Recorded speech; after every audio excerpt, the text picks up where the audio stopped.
तो स्क्रीन आपको विजिबल है, क्वेश्चन भी आपको दिख रहे हैं, मनोविज्ञान के ही क्वेश्चन हमारे छूटे थे।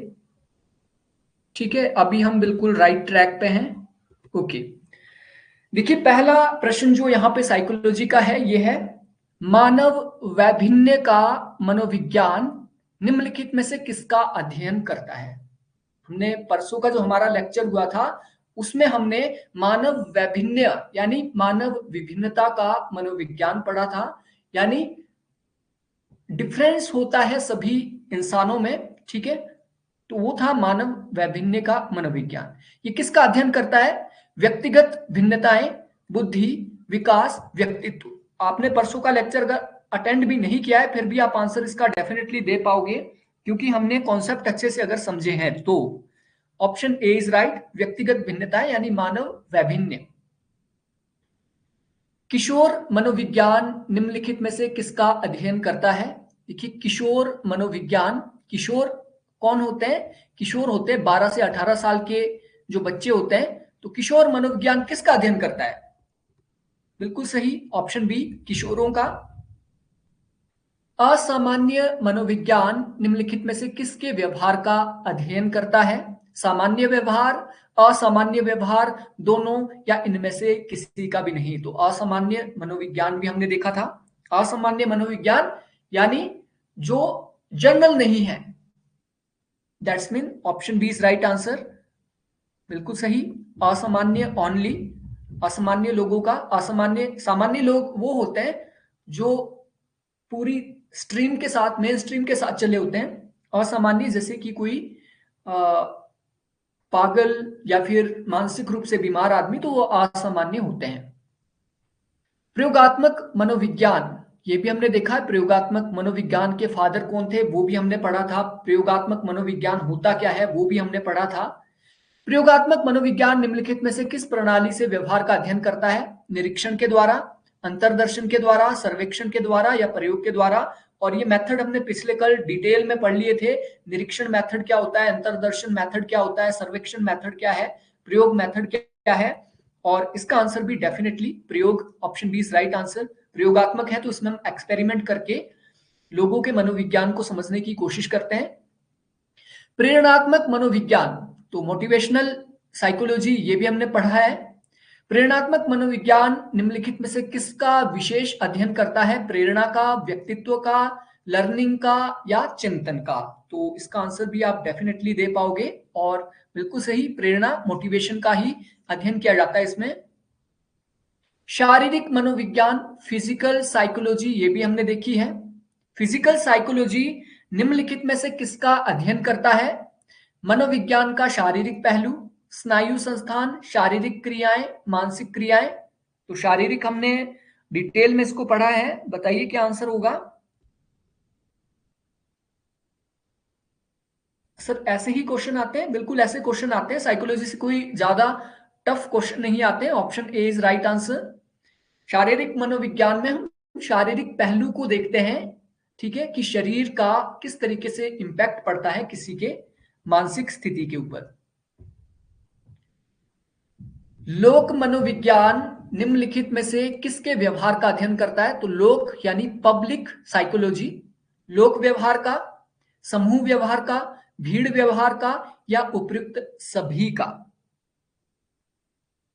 इसका करेक्ट आंसर क्या होगा? देखिए लोक मनोविज्ञान है तो ये डेफिनेटली लोगों के व्यवहार का अध्ययन करते हैं इसमें। ठीक है, तो लोग इसमें समूह भी आ जाएंगे, भीड़ भी, मतलब लोग पब्लिक में ही आ जाती है, तो इसका ऑप्शन डी राइट आंसर होगा। ठीक है, लोक व्यवहार, जैसे हम पब्लिक पॉलिसी को पढ़ते हैं, पब्लिक चॉइस थ्योरी हमने पढ़ी, तो उसमें जो लोगों का व्यवहार होता है उसका अध्ययन किया जाता है। तो लोग समूह में भी हो सकते हैं, लोग भीड़ में भी हो सकते हैं, कि भीड़ कैसे एग्रेसिव हो जाती है। ठीक है, तो option D is right answer. व्यवहारिक मनोविज्ञान की विषय वस्तु निम्नलिखित में से क्या है? प्रैक्टिकल जो मनोविज्ञान होता है, व्यवहारिक मनोविज्ञान, उसकी थीम क्या होती है, उसकी विषय वस्तु क्या होती है? मनोविज्ञान के सिद्धांत, मनोविज्ञान के व्यवहार, ए और बी दोनों। तो डी तो ऑटोमेटिकली हो जाएगा अगर सी सही है या डी सही है। तो बताइए क्या आंसर होगा इसका। ओके, इसका करेक्ट आंसर है, देखिए व्यवहारिक मनोविज्ञान बेसिकली थ्योरी के ऊपर काम करता है, ये व्यवहार के ऊपर काम नहीं करता है। ठीक है, मनोविज्ञान के जो व्यवहार है, मनोविज्ञान बेसिकली व्यवहार का ही अध्ययन करता है, व्यवहार का ही अध्ययन करता है। लेकिन जो व्यवहारिक मनोविज्ञान होता है, जो प्रैक्टिकल मनोविज्ञान होता है, इसे साइंटिफिक प्रोसेस कहा जाता है। तो ये सिद्धांतों की खोज करता है व्यवहारिक मनोविज्ञान। शिक्षा के क्षेत्र में मनोवैज्ञानिक समस्याओं का अध्ययन निम्नलिखित में से किसकी विषय वस्तु है? क्वेश्चन एक बार समझ लीजिए। एजुकेशन के क्षेत्र में मनोवैज्ञानिक समस्याओं का अध्ययन निम्नलिखित में से किसकी विषय वस्तु है? औद्योगिक मनोविज्ञान, शिक्षा मनोविज्ञान, नैदानिक या कानूनी मनोविज्ञान? और डेफिनेटली आंसर बहुत सिंपल है, option B is right answer. Option B is right answer. शिक्षा के क्षेत्र में मनोविज्ञान, दैट्स मीन उसे क्या कहा जाता है? शिक्षा मनोविज्ञान। तो यही इसका आंसर था। मनोवैज्ञानिक अध्ययन की प्रमुख विधियां निम्नलिखित में से कौन सी है? पिछले कल हमने डिटेल में कोई 15-16 विधियां देखी। निरीक्षण विधि, प्रयोग विधि, अंतरदर्शन विधि, that's mean option D is right answer. ये सारी विधियां हैं मनोवैज्ञानिक अध्ययन की।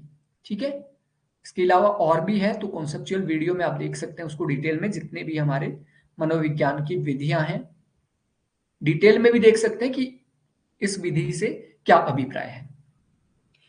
मनोविज्ञान में अध्ययन की सर्वश्रेष्ठ विधि निम्नलिखित में से कौन सी है? बेस्ट मेथड मनोविज्ञान में कौन सा है? निरीक्षण विधि, प्रयोग विधि, अंतरदर्शन विधि, प्रश्नावली विधि। और यहां पे बेस्ट पूछी गई है इन सब में से। हमने इसके कुछ ड्रॉबैक्स भी देखे थे, इसके लाभ भी हमने देखे थे, और इसका करेक्ट आंसर है ऑप्शन सी, अंतरदर्शन विधि। हमने डिटेल में इसे स्टडी किया था। अंतरदर्शन विधि मनोविज्ञान की, अंतरदर्शन विधि क्या होती है? बेसिकली अंतरदर्शन यानी अपने अंदर देखना, अपने अंदर खोज करना, अपनी रिपोर्ट बनाना कि मेरे अंदर क्या कमियां हैं, मेरे अंदर क्या पॉजिटिव है, क्या नेगेटिव है, मेरा जो ये व्यवहार है, बात बात पे गुस्सा आ जाता है, क्यों आता है, वो मैं सारा लिख लेता हूं, और जो मेरा काउंसलर है उसको मैं बता देता हूं और वो समझ पाता है। दैट्स मीन ऑप्शन सी, ये बेस्ट मेथड है मनोविज्ञान का। मनोविज्ञान में अध्ययन की सबसे कम प्रमाणिक विधि, सबसे कम ऑथेंटिक विधि कौन सी है?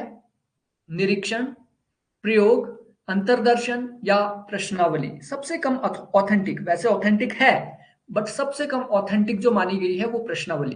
देखिए निरीक्षण में डेफिनेटली हम ऑब्जर्वेशन करते हैं, तो ऑब्जर्वेशन हमेशा गलत नहीं होती है। ऑब्जर्वेशन हमेशा ये पाया जाता है कि ऑब्जर्वेशन सही होती है। हम जो एक्सपेरिमेंट करते हैं, डेफिनेटली एक्सपेरिमेंट किसी लैब में करते हैं, कहीं पे भी हम करते हैं, ठीक है, तो एक्सपेरिमेंट हमारे बिल्कुल सही होते हैं। अंतरदर्शन आपको मैं बता ही चुका हूं, बेस्ट मेथड है। प्रश्नावली जो मेथड है वो सबसे कम प्रमाणित विधि मानी गई है। 161 आपने लिखा, क्या छोड़ दिया? नहीं, ठीक है, 161 का सी। मनोविज्ञान में व्यक्ति की मनोवैज्ञानिक समस्याओं का पता निम्नलिखित में से किस विधि से लगाया जाता है? साइकोलॉजी में व्यक्ति की मनोवैज्ञानिक समस्याओं का, जो साइकोलॉजिकल प्रॉब्लम किसी इंसान को होती है, किस विधि से पता लगाया जाता है? निरीक्षण विधि से, प्रयोग विधि से, जीवन वृत्त से, प्रश्नावली से? देखिए साइकोलॉजिकल प्रॉब्लम किसी व्यक्ति को होती है, उसका जो पता लगाया जाता है वो किस मेथड से लगाया जाता है, ये क्वेश्चन आपसे पूछा गया है।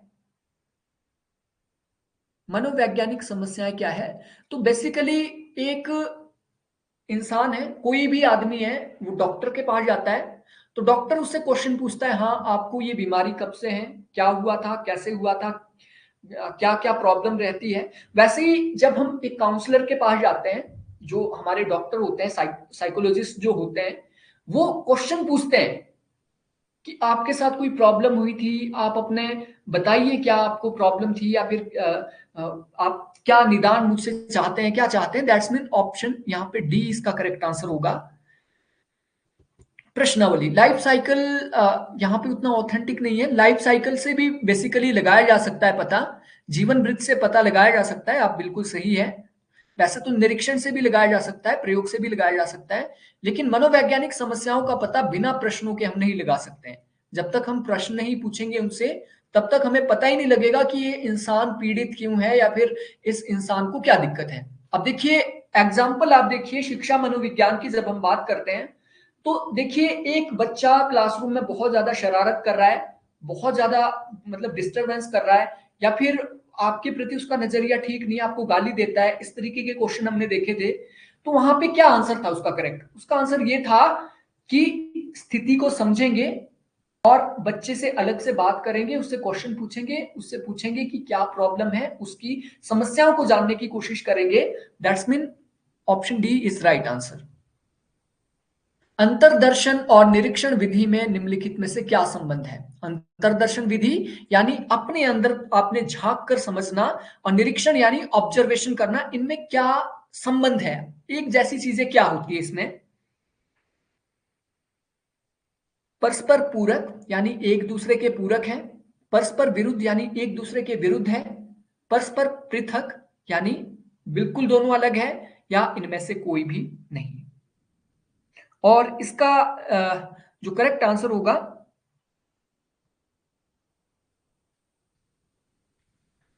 क्या होगा इसका करेक्ट आंसर?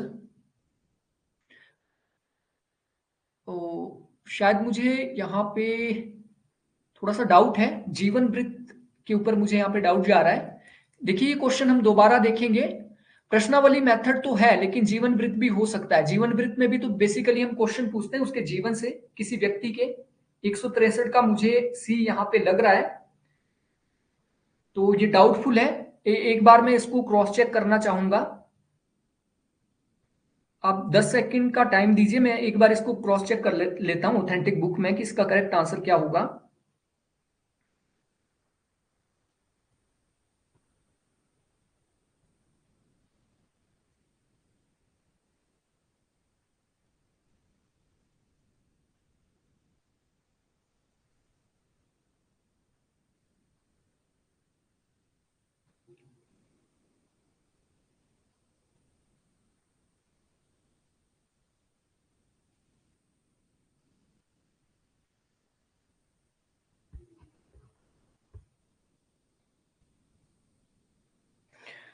ओके, तो इसका जो करेक्ट आंसर है बिल्कुल जीवन वृत्त ही है इसका करेक्ट आंसर। तो मैं माफी चाहूंगा, life cycle is correct answer. ये पहले वाला जो क्वेश्चन है, लाइफ साइकिल जो होता है, लाइफ साइकिल जीवन वृत्त में भी हम उसके जीवन से रिलेटेड क्वेश्चन पूछते हैं कि उसके जीवन में क्या हुआ था, कैसे हुआ था, कब हुआ था। ठीक है, तो ऑप्शन सी इसका सही आंसर होगा। अब देखिए अंतरदर्शन और निरीक्षण विधि में क्या समानताएं हैं, ये क्वेश्चन पूछा गया है। देखिए अंतरदर्शन में क्या होता है, इसमें हम ऑब्जर्व करते हैं अपने आप को। अंतरदर्शन विधि में क्या है, हम अपने आप को ऑब्जर्व करते हैं, अपने अंदर को ऑब्जर्व करते हैं। वैसे ही निरीक्षण विधि में, निरीक्षण भी डेफिनेटली ऑब्जर्वेशन ही है। तो इसका करेक्ट आंसर है ऑप्शन ए। पूरक होते हैं ये, एक दूसरे के पूरक होते हैं, पृथक नहीं होते हैं। अंतरदर्शन में भी हम अपने आप को ऑब्जर्व करते हैं, हमारे अंदर क्या प्रॉब्लम है, हमारी क्या पॉजिटिव चीजें हैं, क्या नेगेटिव चीजें हैं। निरीक्षण तो वैसे ही ऑब्जर्वेशन है, निरीक्षण हम दूसरों का भी ऑब्जर्वेशन, दूसरों की भी हम कर सकते हैं। Option A is right answer. मनोविज्ञान में व्यवहार के विकास का अध्ययन निम्नलिखित में से किस विधि से किया जाता है? साइकोलॉजी में व्यवहार के विकास यानी व्यवहार का विकास कैसे होता है, इसका अध्ययन किस विधि से किया जाता है? निरीक्षण, प्रयोग, विकासात्मक विधि, जननिक विधि। और इसका करेक्ट आंसर होगा विकासात्मक विधि, यानी व्यवहार का विकास। व्यवहार का विकास यानी हम यहां पे डेवलपमेंट मेथड यूज करेंगे। सर अगर वहां ओनली साइकोलॉजिकल प्रॉब्लम होती तो क्वेश्चनियर होता। जी जी बिल्कुल। अगला प्रश्न, विश्वविद्यालय अनुदान आयोग निम्नलिखित में से किसमें मनोविज्ञान का अनुप्रयोग कर रहा है? विश्वविद्यालय, विद्यालय जिसे यूजीसी कहा जाता है, यूनिवर्सिटी ग्रांट कमीशन, निम्नलिखित में से किसमें साइकोलॉजी का एक्सपेरिमेंट कर रहा है? टेलीविजन में, टेलीविजन जो कार्यक्रम होते हैं, विद्यालयों का अनुदान, पाठ्य पुस्तकों व सुझाव, या वजीफे में? किसमें विश्वविद्यालय अनुदान आयोग काम कर रहा है, ये कर रहा है टेलीविजन कार्यक्रम में। देखिए यूजीसी क्या कर रहा है, यूजीसी सेस करके आपने सुना होगा, ठीक है, यूजीसी सेस, ये एक चैनल है, आप यूट्यूब पे इसको सर्च कर सकते हैं। और यूजीसी क्या कर रहा है, टीवी के माध्यम से, स्वयं प्रभा के माध्यम से क्या है, प्रोग्राम बना रहा है, कार्यक्रम बना रहा है, टीचिंग कार्यक्रम बना रहा है, और उसको क्या है, अपलोड कर रहा है, और उसके माध्यम से क्या है, चेक कर रहा है प्रोग्रेस। दैट्स मीन ये मनोविज्ञान का अनुप्रयोग कहां पे कर रहा है, टीवी के माध्यम से। एनसीईआरटी निम्नलिखित में से किसमें मनोविज्ञान का प्रयोग कर रहा है, एनसीईआरटी, एनसीईआरटी किसमें कर रहा है, पाठ्य पुस्तकों का निर्माण। एनसीईआरटी बेसिकली करता क्या है, एनसीईआरटी करता क्या है, पाठ्य पुस्तकों का निर्माण, विषय निर्धारण, विद्यालय संगठन या वित्तीय सहायता।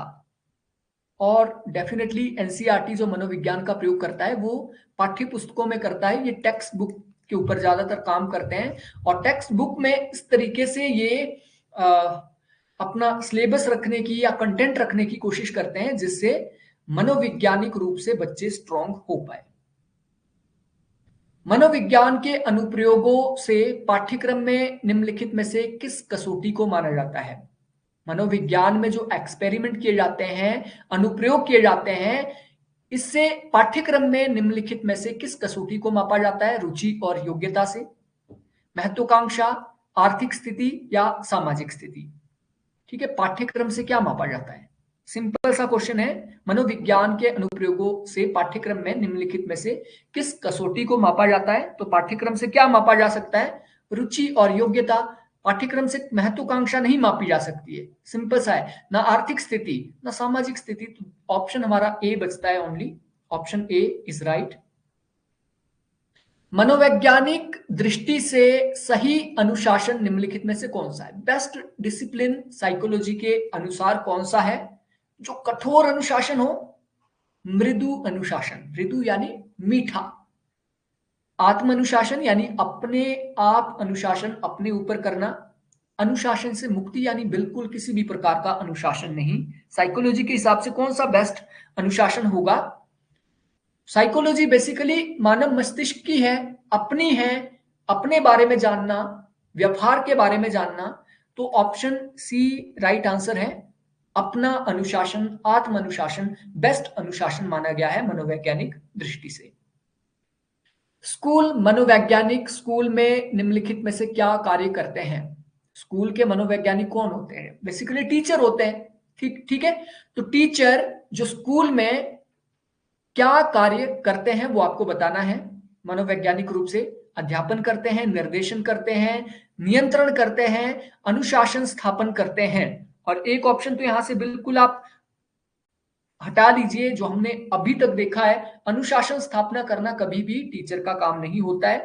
ठीक है, अध्यापन तो वो करते हैं, लेकिन मनोवैज्ञानिक रूप से वो क्या करते हैं, option B, option B is right answer. निर्देशन वो करते हैं, मनोवैज्ञानिक रूप से डायरेक्शन करते हैं, मानसिक रूप से संतुलन बच्चों के अंदर स्थापित करते हैं, किसके द्वारा, तो नियंत्रण, देखिए नियंत्रण भी नेगेटिव में यहां पे जा रहा है। ठीक है, नियंत्रण स्थापित करना, अनुशासन स्थापित करना, दोनों एक ही चीज है यहाँ पे। अध्यापन तो वो करते हैं, but option B is right answer. विद्यालय में निर्देशन के निम्नलिखित प्रकारों में किसमें मनोविज्ञान का प्रयोग होता है, एक स्कूल में डायरेक्शन में निम्नलिखित प्रकारों में किस मनोविज्ञान का प्रयोग होता है। देखिए जो डायरेक्शन दी जाती है वो किस प्रकार का मनोविज्ञान है, व्यावसायिक निर्देशन, शैक्षिक निर्देशन, व्यक्तिगत या उपयुक्त सभी। और इसका आंसर भी बहुत सिंपल है, देखिए आपके ऑप्शन ए भी होगा। यहाँ पे विद्यालयों में क्या होता है, आपको प्रोफेशनल डायरेक्शन भी दी जा सकती है, प्रोफेशनल कोर्स भी होते हैं आपके। ठीक है, जैसे बिजनेस स्टडी हो गया या फिर एमसीए हो गया, कंप्यूटर एजुकेशन हो गया, वो व्यावसायिक निर्देशन होते हैं। ठीक है, शैक्षिक निर्देशन एजुकेशनल, जैसे आपका पॉलिटिकल साइंस है, सोशल साइंसेज है, जितने भी। व्यक्तिगत निर्देशन यानी व्यक्तियों को, उनके कैरेक्टर को कैसे डेवलप करना है। तो option D is right answer. जो विद्यालयों में निर्देशन किया जाता है लगभग सभी प्रकार का किया जाता है, option D is right answer. विद्यालय में निर्देशन का कार्य निम्नलिखित में से किसका है? स्कूल में जो डायरेक्शन दी जाती है वो किसके द्वारा दी जाती है? अध्यापक, प्रधानाचार्य, निरीक्षक या मनोवैज्ञानिक के द्वारा? किसके द्वारा दी जाती है? इसका ऑप्शन ए राइट होगा। डायरेक्शन अध्यापकों के द्वारा दी जाती है। आधुनिक शिक्षा में मनोविज्ञान का अनुप्रयोग निम्नलिखित में से किस पर आधारित है? जो मॉडर्न एजुकेशन है इसमें मनोविज्ञान का अनुप्रयोग निम्नलिखित में से किस पर आधारित है? आई होप क्वेश्चन आपको समझ आ गया होगा। जो मॉडर्न एजुकेशन है इसमें साइकोलॉजी का जो एक्सपेरिमेंट किया जाता है, साइकोलॉजी को जो लागू किया जाता है, निम्नलिखित में से किस पर आधारित होता है? व्यक्तिगत भिन्नताओं के ऊपर, धर्म के ऊपर, वर्ग के ऊपर, विद्यालय प्रबंध के ऊपर। और इसका आंसर पहले भी इसको हम अटेम्प्ट कर चुके हैं। देखिए, धर्म का कोई लेना देना नहीं है मॉडर्न एजुकेशन में, विद्यालय प्रबंधन का ये काम नहीं है, वर्ग कर नहीं सकता है। तो बचता क्या है? ऑप्शन ए, व्यक्तिगत भिन्नताएं, यानी अलग अलग प्रकार की लोगों की सोच होती है, अलग अलग प्रकार के, कोई फास्ट लर्नर है, कोई स्लो लर्नर है, सब उसके हिसाब से लागू किया जाता है। अध्यापन के क्षेत्र में मनोविज्ञान की सबसे बड़ी देन निम्नलिखित में से क्या है? एजुकेशन के फील्ड में साइकोलॉजी की सबसे बड़ी देन क्या है? शिक्षा की खेल प्रणालियां, पाठ्य पुस्तकें, अनुशासन विधि, दंड का अधिकार। दो तो यहां पे मैं देखो अभी उड़ा देता हूं आपके लिए। ऑप्शन दंड सॉल्यूशन नहीं है, अनुशासन भी सॉल्यूशन नहीं है। अब बचा आपके पास ऑप्शन ए और ऑप्शन बी। ऑप्शन ए और ऑप्शन बी। अध्यापन के क्षेत्र में मनोविज्ञान की सबसे बड़ी देन क्या है? शिक्षा की खेल प्रणालियां, यानी बच्चे बोर हो जाते थे काफी, लेकिन बच्चे खेल खेल में सीखते हैं, इस प्रकार के मेथड को डेवलप किया गया, ये सबसे बड़ी देन है शिक्षा की खेल प्रणालियां, यानी खेल के द्वारा शिक्षा देना।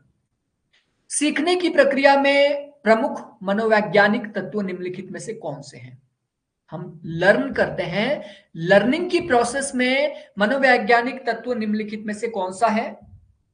पुरस्कार और दंड व्यवस्था, सीखने की विधि, सिखाने की विधि, अनुशासन। मनोवैज्ञानिक तत्व कौन सा है लर्निंग प्रोसेस में?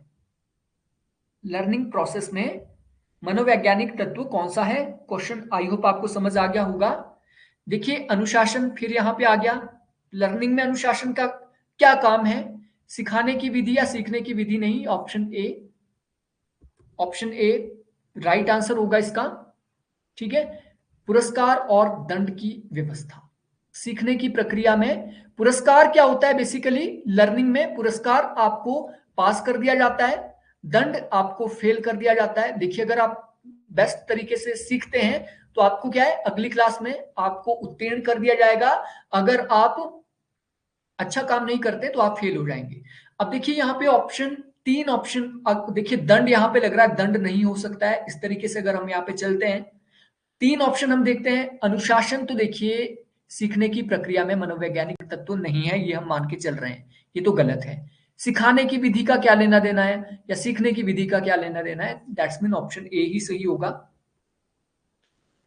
शिक्षार्थियों से संबंधित मनोविज्ञान का सबसे अधिक महत्वपूर्ण अनुप्रयोग निम्नलिखित में से किस में है? शिक्षार्थियों यानी लर्नर से संबंधित, स्टूडेंट से संबंधित मनोविज्ञान का सबसे बेस्ट, सबसे महत्वपूर्ण इंपॉर्टेंट अनुप्रयोग क्या है? प्रौढ़ शिक्षा, स्त्री शिक्षा, पिछड़े बालकों की शिक्षा या बाल शिक्षा। और इसका करेक्ट आंसर होगा, देखिए शिक्षार्थियों से संबंधित मनोविज्ञान का सबसे अधिक महत्वपूर्ण अनुप्रयोग क्या होगा? पिछड़े बालकों की शिक्षा। पिछड़े बालकों की शिक्षा यानी जो बच्चे स्लो लर्नर है उन्हें कैसे हम आगे लाएं, ठीक है, वो किसके द्वारा हम करते हैं? बेसिकली हम मनोविज्ञान के द्वारा करते हैं। ठीक है, मनोविज्ञान का सबसे ज्यादा जो फोकस रहता है वो किसके ऊपर रहता है? पिछड़े बच्चों के ऊपर रहता है, कि जो स्लो लर्नर है, जो पिछड़े हुए बच्चे हैं, उन्हें मानसिक रूप से किस तरीके से हम आगे बढ़ा सकते हैं ताकि वो जो फास्ट लर्नर है उनकी बराबरी कर पाए या फिर अपने स्तर के बच्चों के बराबर पहुंच पाए। मनोवैज्ञानिक तरीके से ट्रीट उन्हें किया जाता है। समुदाय में मनोवैज्ञानिक तत्व निम्नलिखित में से कौन सा है? समुदाय जो होता है आपका, एक ग्रुप जो होता है, समूह होता है, इसमें मनोवैज्ञानिक तत्व कौन सा है? भूभाग का, मानव समूह का, सामुदायिक भावना का या विशिष्ट भावना का? वैसे ही जैसे राष्ट्र में क्या होता है, राष्ट्र में भी एक भावना होती है राष्ट्र की, ठीक है। तो समुदाय में मनोवैज्ञानिक तत्व बेसिकली सामुदायिक भावना होती है। जैसे राष्ट्र में क्या होता है, राष्ट्र एक मनोवैज्ञानिक धारणा है, वैसे ही समुदाय भी एक मनोवैज्ञानिक धारणा है। इसमें भावना होती है समुदाय के प्रति, सामुदायिक भावना। ऑप्शन सी इसका सही होगा। विद्यालयों में सामुदायिक भावना का प्रमुख तत्व निम्नलिखित में से कौन सा है? अब हमने समुदाय का देख लिया, तो विद्यालय में सामुदायिक भावना का प्रमुख तत्व कौन सा है? हम भावना, कि हम सब एक है, योगदान की भावना या आश्रितता की भावना, या इनमें से कोई भी नहीं। विद्यालय में कौन सी भावना होती है? प्रेयर में क्या बोलते हैं? प्रेयर कहां से शुरू होती है? हम भारत के लोग, तो हम की भावना होती है। विद्यालय जो समुदाय होता है उसमें हिंदू, मुस्लिम, सिख, ईसाई, धर्म, जाति जो मर्जी है, वहां पे हम की भावना होती है। We the student of this particular school. तो हम की भावना होती है, योगदान की भावना नहीं होती है। योगदान क्या कर लोगे आप स्कूल में? क्या योगदान आप करोगे? स्कूल एक समुदाय अगर हम मान के चल रहे हैं, वहां पे 10th का बच्चा क्या 9th क्लास के बच्चे को पढ़ा सकता है? क्या उसे कुछ योगदान करेगा? या फिर 8th का बच्चा क्या 6th के बच्चे के साथ कोई योगदान करेगा? तो योगदान तो बेसिकली नहीं होता है, योगदान तो टीचर करते हैं यहाँ पे बच्चों के साथ, ठीक है। तो हम की भावना होती है वहां पे मनोवैज्ञानिक तत्व। मनोवैज्ञानिक और उसके मनोवैज्ञानिक संप्रदाय के सही जोड़े पहचानिए। और इसमें से वाटसन को हमने देखा था, वर्दाइमर को हमने देखा था। तो यहाँ पे सही जोड़े आपने बताना है कि सही जोड़े इनमें से मनोवैज्ञानिक ने कौन सा सिद्धांत यहाँ पे दिया है, ठीक है। कौन सा सिद्धांत किस मनोवैज्ञानिक ने दिया है? सिगमंड फ्रायड जो है, सिगमंड फ्रायड का नाम आपने सुना होगा। सिगमंड फ्रायड को व्यवहारवाद का जनक माना जाता है मनोविज्ञान में, सॉरी मनोविश्लेषण। ये बहुत इंपॉर्टेंट है। इन्होंने मनोविश्लेषण का काम किया है, व्यवहारवाद का नहीं, मनोविश्लेषण। और सिगमंड फ्रायड का आपने सुना होगा, ये जो सपने आते हैं, क्यों आते हैं, क्या है, इसके ऊपर इन्होंने काफी काम किया है। इन्होंने मनोविश्लेषण के ऊपर काम किया है। और ये ऐसे क्वेश्चन कई बार एग्जामिनेशन में भी पूछे गए हैं। बहुत सिंपल है। सिगमंड फ्रायड किसके साथ जुड़े हैं? मनोविश्लेषण के साथ। और ये जो आपका जेबी वाटसन है, ये पिछले कल हमने पढ़ा था, परसों। तो जेबी वाटसन पहले ऐसे चिंतक है जिन्होंने जो पिछले आत्मा था, मस्तिष्क था, जो भी था, उससे सेपरेट किया था, अलग किया था मनोविज्ञान को। और इन्होंने कहा था मनोविज्ञान व्यवहार का विज्ञान है। तो ये जेबी वाटसन ने कहा था। अब हमारा बचता है वर्दाइमर। ये गेस्टाल्टवाद के साथ जुड़े हुए हैं। और टिबनर जो है हमारे सहचार्यवाद के साथ जुड़े हैं। और इसका करेक्ट आंसर ऑप्शन सी होगा।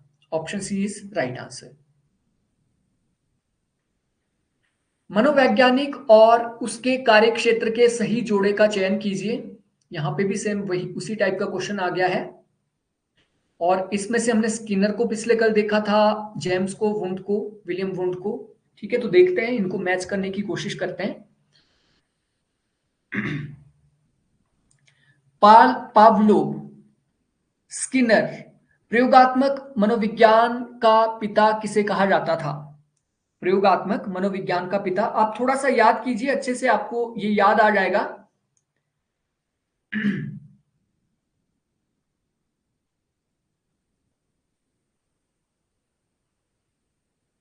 मनोविज्ञान, ये जो आपके प्रयोगात्मक मनोविज्ञान के पिता कौन है?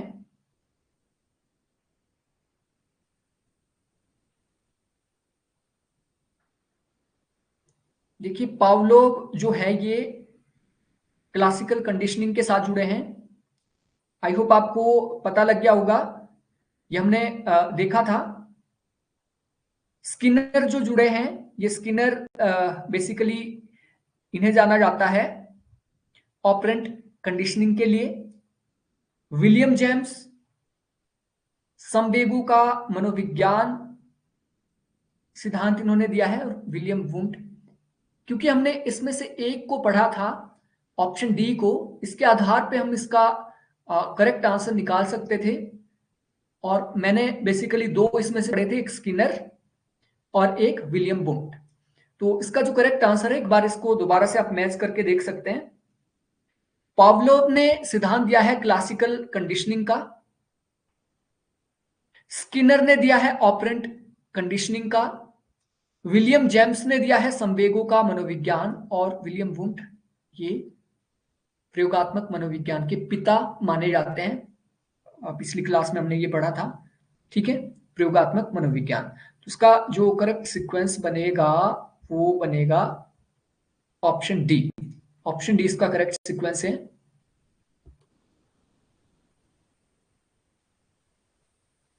आपको इसकी पीडीएफ मिल जाएगी, आपके ग्रुप में मिल जाएगी,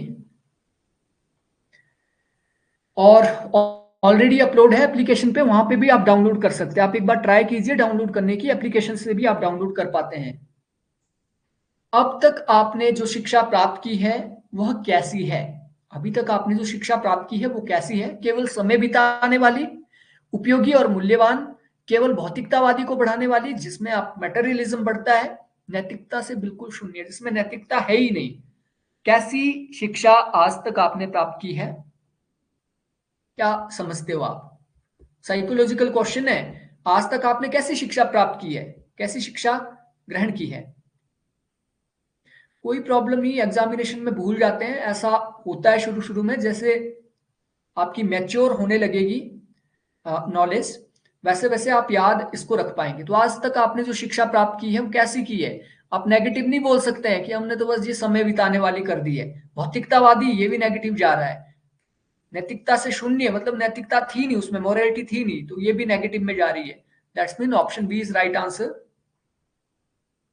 उत्तम शिक्षा व्यक्ति को क्या बनाने में सर्वाधिक सहायक है? बेस्ट जो एजुकेशन होती है वो क्या बनाती है किसी इंसान को? आत्मनिर्भर बनाती है, अर्थोपार्जक बनाती है, जो अर्थ समझने वाला, विद्वान बनाती है, या प्रतिष्ठित बनाती है?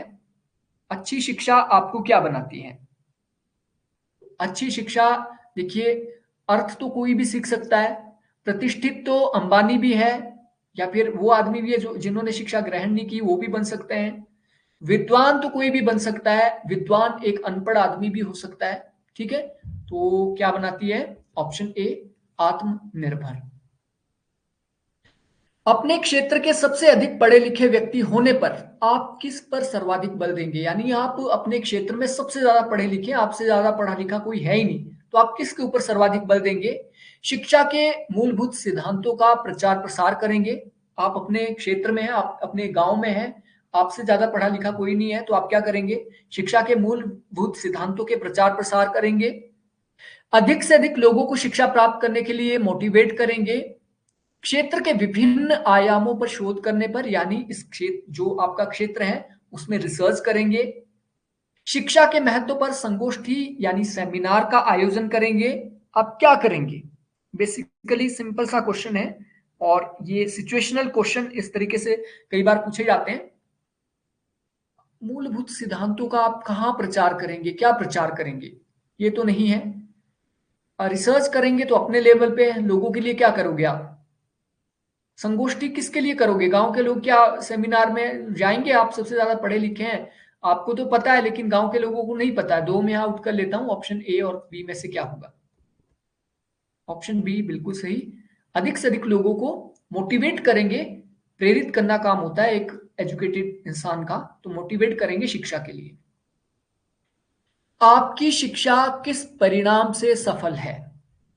आपकी जो एजुकेशन है वो किस रिजल्ट से सफल मानी जाएगी? सम्मान में अगर आपकी वृद्धि होती है, आपको नमस्ते सब लोग करते हैं। आत्मसंतोष, आपको संतुष्टि, सेटिस्फैक्शन मिलेगी। दूसरों को भी आपसे लाभ हो, या आपको नौकरी मिलेगी। देखिए, नौकरी में यहां पे हटा देता हूं।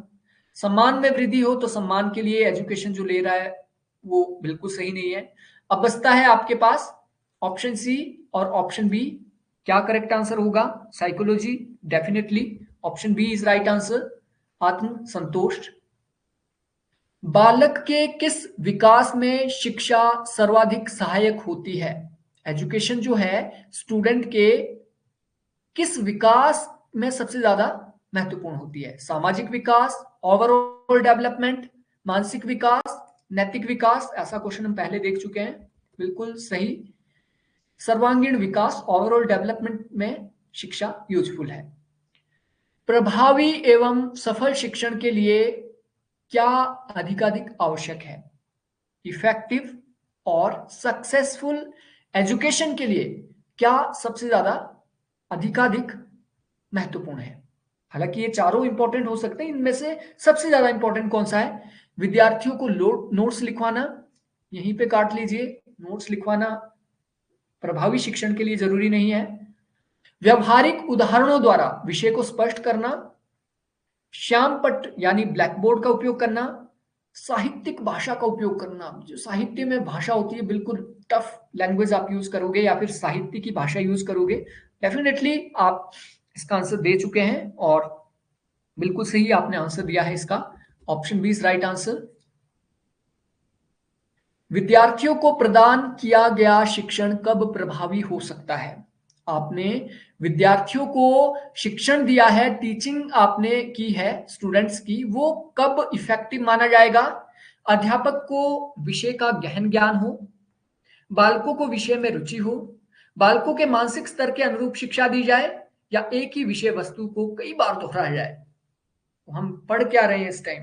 डेफिनेटली मनोविज्ञान पढ़ रहे हैं, दैट्स मीन इसका करेक्ट आंसर ऑप्शन बिल्कुल सही, ऑप्शन सी। वही टीचिंग बेस्ट मानी जाएगी, वही प्रभावी मानी जाएगी जो मानसिक स्तर के हिसाब से दी जाएगी। मेमोरी लेवल की आपने देनी है, अंडरस्टैंडिंग लेवल की देनी है या रिफ्लेक्टिव लेवल की, ये उनके मानसिक स्तर के ऊपर डिपेंड करेगा। अगर आपने मेमोरी लेवल वाले छोटे बच्चे उनको रिफ्लेक्टिव शिक्षा दी तो इफेक्टिव नहीं मानी जाएगी, उन्हें समझ ही नहीं आएगी। नवीन पाठ्य विषय पढ़ाने से पहले आप एक नया सिलेबस पढ़ाने वाले हैं, इससे पहले प्राय पूर्व पाठ को क्यों दोहराया जाता है? हमने जो पहले पढ़ा है वो क्यों दोहराया जाता है? विद्यार्थियों की योग्यता की जांच करने के लिए, पूर्व पाठ से नवीन पाठ को संबंधित करने के लिए यानी पहले पाठ से नए पाठ को जोड़ने के लिए, विद्यार्थियों के घर पर पूर्व पाठ याद करने के लिए, कक्षा में अनुशासन बनाए रखने के लिए। तो बताइए, ऑप्शन ए और बी आपके पास बचते हैं, दो तो मैं पहले ही आउट यहां पे कर चुका हूं। बिल्कुल बिल्कुल सही, बिल्कुल सही, option B is right answer, यानी पहले के पाठ से नए पाठ को जोड़ने के लिए, यानी ज्ञात से अज्ञात की ओर जाने के लिए। उत्तम शिक्षा को हृदयंगम करने में कौन सी भाषा सहायक होती है? देखिए, बेस्ट टीचिंग के लिए बेस्ट लैंग्वेज कौन सी होगी? मातृभाषा, राष्ट्रभाषा हिंदी, अंग्रेजी या तीनों भाषाएं? तो हृदयंगम यानी हृदय तक जो पहुंच जाए, कौन सी भाषा होगी बेस्ट भाषा? बताइए।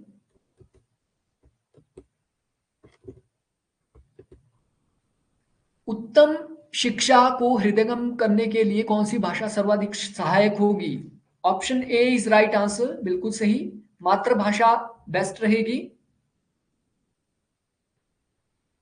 क्वेश्चन नंबर 190, शिक्षा के लिए कौन सी शिक्षा पद्धति उपयुक्त है? एजुकेशन के लिए कौन सा एजुकेशन मेथड बेस्ट माना जाता है? वर्तमान शिक्षा पद्धति, सपुस्तक शिक्षा पद्धति, सॉरी परीक्षा पद्धति यहां पे है, एग्जामिनेशन मेथड की यहां पे बात की जा रही है कि एजुकेशन के लिए कौन सा एग्जामिनेशन मेथड बेस्ट माना जाएगा। आजकल जो मेथड यूज किया जाता है सपुस्तक परीक्षा पद्धति, यानी पहले पुस्तक आपको पढ़ाई जाएगी और पुस्तक से आपके लिए क्वेश्चन डाले जाएंगे। सेमेस्टर पद्धति या वस्तुनिष्ठ प्रश्न पद्धति, और ये हम क्वेश्चन पहले देख चुके हैं इस टाइप का। बिल्कुल सही, option C is right answer, semester method. Bharat में पाठ्यक्रम को किस जानकारी से अधिक उपयोगी बनाया जा सकता है? इंडिया में सिलेबस को किस जानकारी से अधिक उपयोगी बनाया जा सकता है? स्थानीय जानकारी, भारत का इतिहास, भारत का भौगोलिक ज्ञान, भारत की संस्कृति का ज्ञान, किससे बनाया जा सकता है बेस्ट? ऑप्शन डी इसका राइट आंसर है। देखिए, आप सिलेबस जो बनाते हैं, सिलेबस किसी संस्कृति के अकॉर्डिंग ही बनाते हैं। आपने देखा होगा, आप किसी एजुकेशनल इंस्टीट्यूशन में जाते हैं, ठीक है, आप कहीं पे भी जाते हैं, फॉर एग्जाम्पल आप असिस्टेंट प्रोफेसर का एग्जामिनेशन देते हैं, तो वहां पे हिमाचल से रिलेटेड आपसे नॉलेज की अपेक्षा की जाती है कि हिमाचल के बारे में, रीति रिवाजों के बारे में, कल्चर के बारे में क्वेश्चन आपसे इंटरव्यू में भी पूछे जाते हैं, क्वेश्चन आपके पेपर में भी रहते हैं।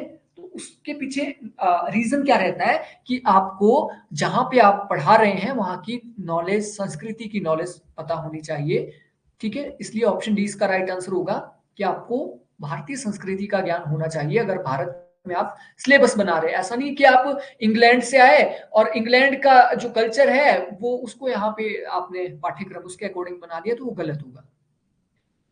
बालक के ओवरऑल डेवलपमेंट के लिए क्या आवश्यक है? धार्मिक शिक्षा, काट दो यहीं पे। सांस्कृतिक कार्यक्रम हो सकता है, सांस्कृतिक ज्ञान हो सकता है, खेलकूद हो सकता है, लेकिन बेस्ट इसमें से कौन सा है वो आपको बताना है। किसके लिए?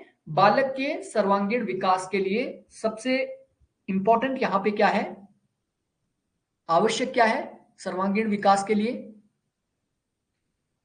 जी बताइए, क्या होगा इसका करेक्ट आंसर? धार्मिक शिक्षा मैंने पहले ही काट दिया है, धार्मिक शिक्षा की कोई जरूरत नहीं ओवरऑल डेवलपमेंट के लिए। खेलकूद, ऑप्शन डी यहां पे लग रहा है इसका आंसर। खेलकूद ओवरऑल डेवलपमेंट के लिए बहुत ज्यादा इंपॉर्टेंट है। संस्कृति तो वैसे भी आपको आपके पेरेंट्स से मिल ही जाएगी, सांस्कृतिक ज्ञान भी मिल जाएगा, बट खेलकूद आपके ओवरऑल डेवलपमेंट के लिए मोस्ट इंपॉर्टेंट है। ऑप्शन डी इसका करेक्ट आंसर है। बिना खेलों के आपका जो व्यक्तित्व है वो संकुचित रह जाएगा, खुल नहीं पाएगा। समन्वित व्यक्तित्व के विकास का क्या अर्थ है? समन्वित व्यक्तित्व यानी ऐसा व्यक्तित्व जो कि बेस्ट व्यक्तित्व इसे कहा जा सकता है। इससे क्या अभिप्राय है? सबसे मिलजुल कर कार्य करें, वैज्ञानिक व व्यवस्थित दृष्टिकोण अपनाएं, व्यक्ति के ज्ञान, चिंतन और क्रियाओं में तालमेल हो, सभी सहकर्मियों से संतुलित व्यवहार करें। अब देखिए, इसका आंसर आप दे सकते हैं, लॉजिकली आप सोचो, कोई जल्दी नहीं है, आप आराम से सोचिए। समन्वित यानी ऐसा व्यक्तित्व जो सब कुछ समाहित करता है, सबको साथ लेके चलता है, जो कोऑर्डिनेशन स्थापित करता है। समन्वित, जो ना तो बहुत ज्यादा उग्र है, ना बहुत ज्यादा रेडिकल है, ना बहुत ज्यादा सॉफ्ट है, यानी समन्वित व्यक्तित्व। तो ऑप्शन सी बिल्कुल सही बात है, option C is right answer. व्यक्ति का ज्ञान, व्यक्ति का चिंतन और व्यक्ति का जो एक्शन होता है उसमें तालमेल हो। ऐसा नहीं है कि ज्ञान कुछ दे रहा है और उसका सोच कुछ और है और एक्टिविटी कुछ और ही कर रहा है।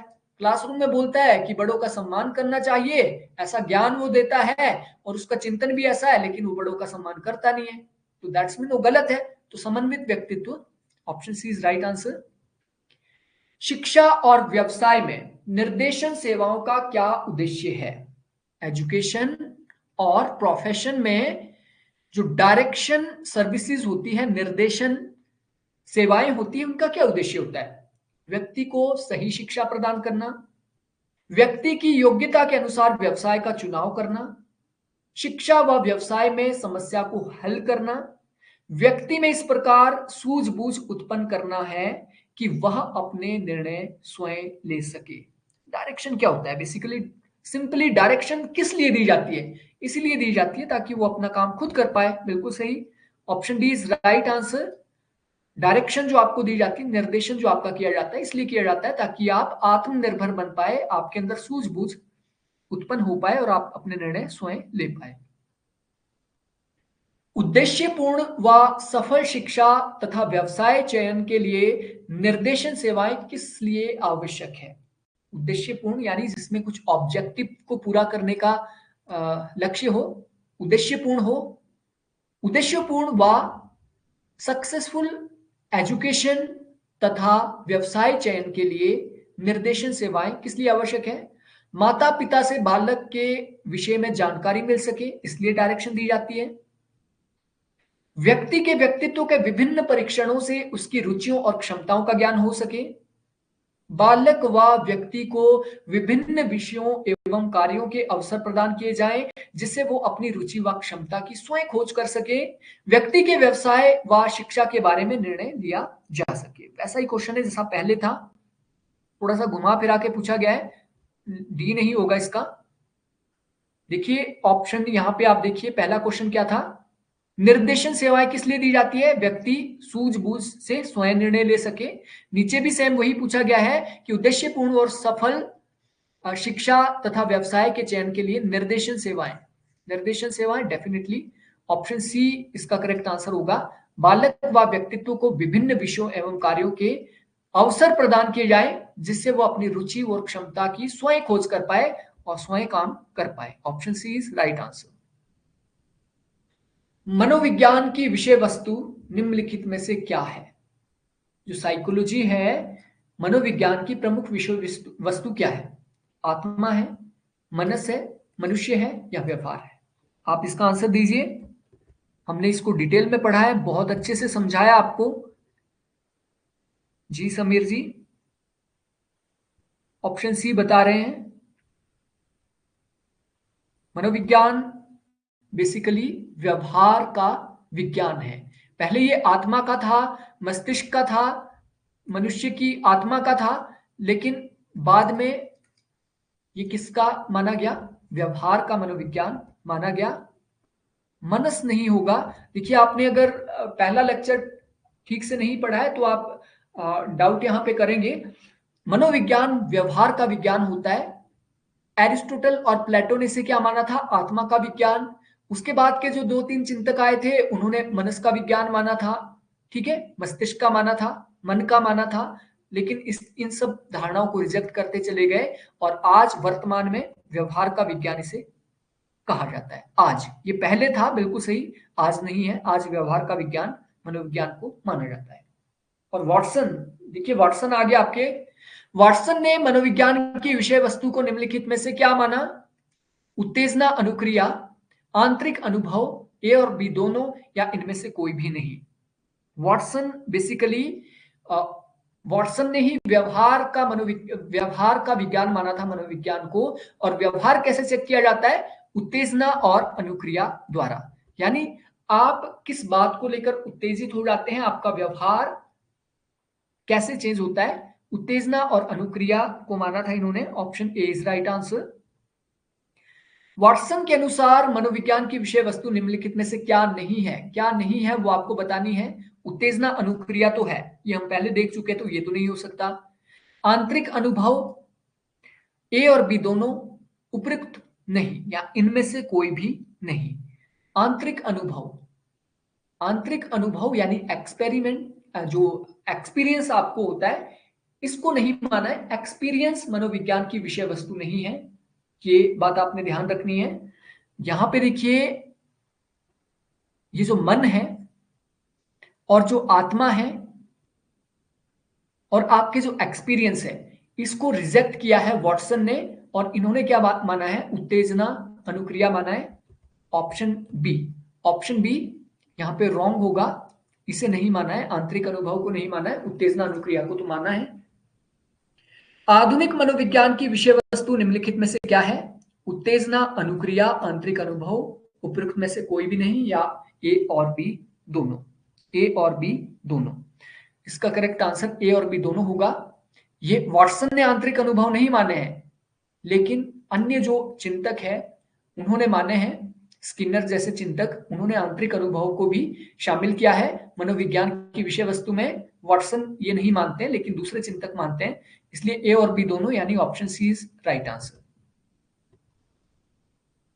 ये कुछ क्वेश्चन है, ये फैक्चुअल क्वेश्चन है, इसके लिए ज्यादा रट भी नहीं सकते आप। अगर आपको कॉन्सेप्ट थोड़े से पता है फिर भी आपको ये याद करने पड़ते हैं।